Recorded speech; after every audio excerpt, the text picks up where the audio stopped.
जीवन एक अवसर है, एक पूर्ण अवसर। तुम चाहो तो इसे पत्थर बटोरने में व्यर्थ कर दो, या चाहो तो इसी अवसर में परमात्मा को पालो। जीवन न विरोध करता है, न आदेश देता है, वह तो केवल एक मौन तटस्थता है। कहता है जो करना चाहो कर लो, तुम्हारे चुनाव ही तुम्हारी दिशा बन जाते हैं। लेकिन मनुष्य ने अपने आप को बहुत चालाकी से धोखा दिया है।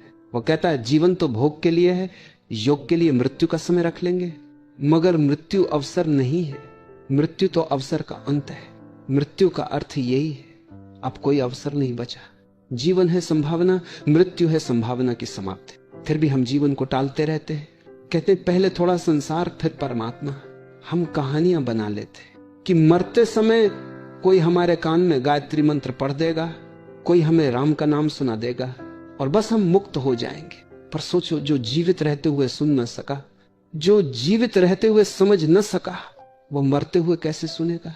जब आंखें बंद हो चुकी हों, जब कान उत्तर देना बंद कर चुके हों, जब जीवन की डोर ढीली पड़ चुकी हो, तब कौन सा सुनना संभव है? वह मरता हुआ तो कुछ नहीं सुनता, पर जो जीवित है वे एक सांत्वना बना लेते कि मरते वक्त कोई हमें भी यही सुना देगा। हम अपने धोखे को परंपरा बना लेते। लोगों ने बड़ी चालाक कहानियां गढ़ रखी हैं। इन चालाक मनुष्यों ने ऐसी कथाएं बनाई हैं कि सुनकर खुद को धोखा दिया जा सके। वे कहते हैं एक व्यक्ति मर रहा था, उसके बेटे का नाम हरि था। उसने पुकारा हरि, ऊपर जो हरि है। वे भ्रम में आ गए, वे सोचने लगे ये तो मुझे बुला रहा है। लेकिन वह बेचारा अपने बेटे को बुला रहा था ताकि उसे कुछ छिपे हुए हिसाब किताब समझा सके, व्यापार की चालें बता सके। और कहानी कहती है वह व्यक्ति स्वर्ग पहुंच गया, बैकुंठ चला गया। वह स्वयं भी हैरान कि मैं यहां कैसे पहुंच गया। लेकिन बस मरते वक्त हरि का नाम जो ले लिया था, ऐसे सस्ते उपाय नहीं चलते। और अगर कोई हरि ऐसे धोखे में आ जाए तो जान लेना वो भी किसी धोखे का हरि होगा। जीवन में भ्रम चलते हैं, लेकिन मृत्यु में कोई भ्रम काम नहीं आता। मृत्यु है अवसर की समाप्ति, इसे अच्छे से समझ लो। मृत्यु वह क्षण है जब कुछ भी करने की संभावना समाप्त हो जाती है। मृत्यु कोई अवसर नहीं है, अवसर का अंत है। जो कुछ भी करना है, जो कुछ भी पाना है, वह जीवन में ही पाया जा सकता है, मृत्यु में नहीं। यह सूत्र अत्यंत गूढ़ है, कुछ बहुमूल्य शब्दों में छिपा हुआ एक महान सत्य कहता है।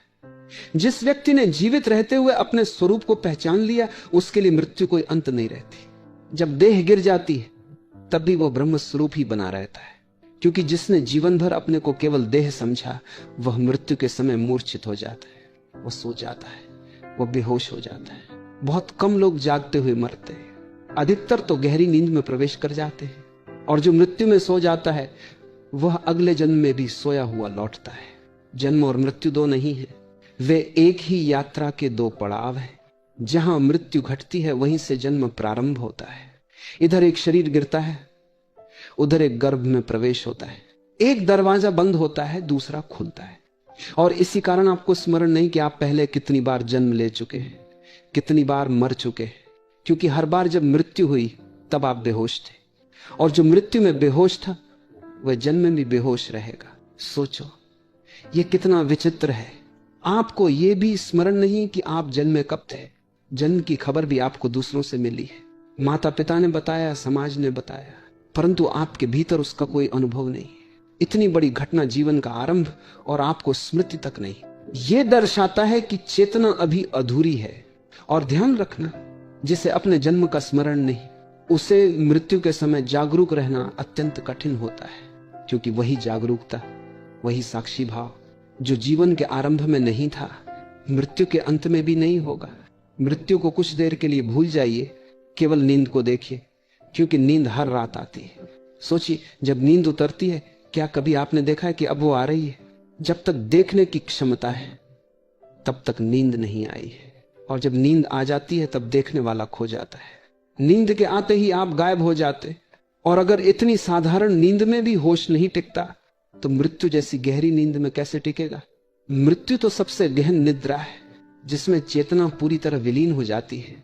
उस समय कौन जप करेगा, कौन मंत्र दोहराएगा, कौन गायत्री पढ़ेगा, कुछ भी पता नहीं चलेगा, क्योंकि वहां आप नहीं रह जाते।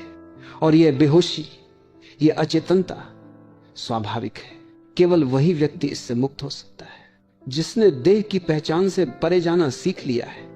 जैसे कोई सर्जन आपके शरीर का ऑपरेशन करता है, वो पहले आपको बेहोश कर देता है, क्योंकि अगर आप जागे रहेंगे तो पीड़ा असह्य होगी, आप चिल्ला उठेंगे, विक्षिप्त हो जाएंगे।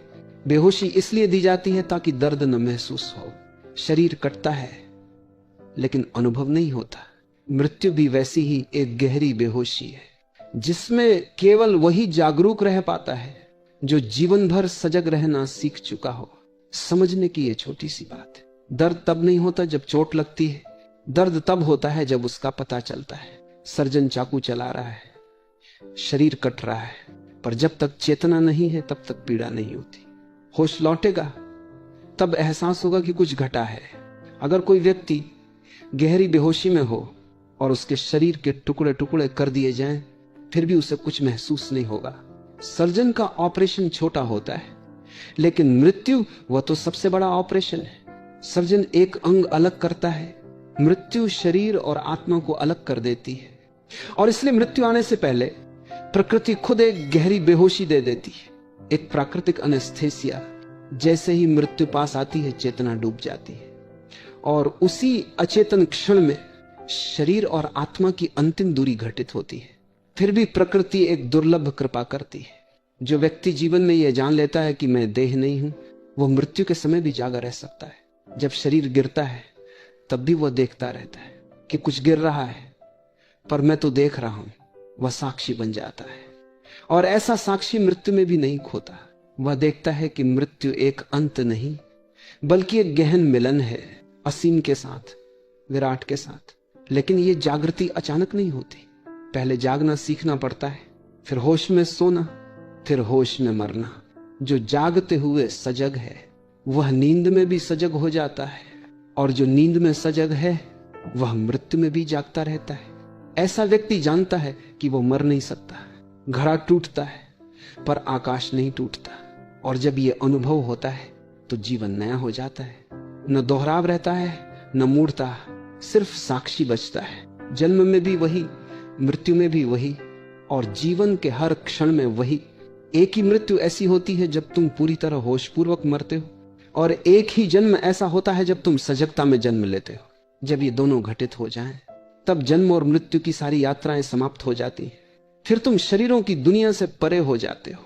इस तिरोहित होने के अनुभव को भारत की प्राचीन भाषा में एक अनमोल शब्द दिया गया, कैवल्य। ये शब्द बड़ा अद्भुत है। कैवल्य का अर्थ है मैं अकेला हूं, सिवाय मेरे कुछ नहीं।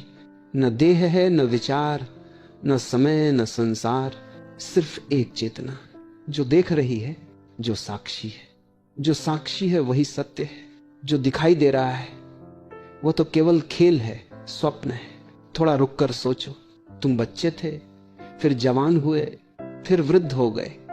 बचपन गया, जवानी बीती, बुढ़ापा भी बदलता रहेगा। पर क्या तुम्हारे भीतर कुछ ऐसा नहीं है जो कभी नहीं बदला? जो बचपन में भी था, जवानी में भी है और बुढ़ापे में भी रहेगा। वह तत्व ही कैवल्य है। वो जो बदलता नहीं, वह जो केवल देखता है।